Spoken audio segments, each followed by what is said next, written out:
రంగారెడ్డి జిల్లా కాటేదాన్లో దారుణం జరిగింది. గుర్తు తెలియని మహిళ దారుణ హత్యకు గురైంది. స్పోర్ట్స్ కాంప్లెక్స్ వద్ద మహిళ తలపై దుండగులు బండరాయి మోది హతమార్చినట్లుగా తెలుస్తోంది. విగత జీవిగా పడి ఉన్న మహిళ మృతదేహాన్ని చూసిన స్థానికులు పోలీసులకు సమాచారం అందించారు.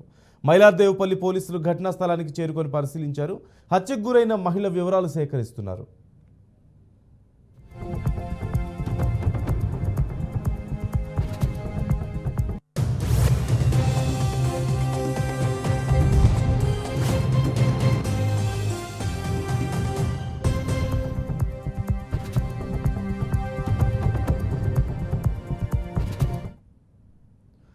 రంగారెడ్డి జిల్లా కాటేదాన్లో దారుణం జరిగింది. గుర్తు తెలియని మహిళ దారుణ హత్యకు గురైంది. స్పోర్ట్స్ కాంప్లెక్స్ వద్ద మహిళ తలపై దుండగులు బండరాయితో మోది హతమార్చినట్లుగా తెలుస్తోంది. విగత జీవిగా పడి ఉన్న మహిళ మృతదేహాన్ని చూసిన స్థానికులు పోలీసులకు సమాచారం అందించారు.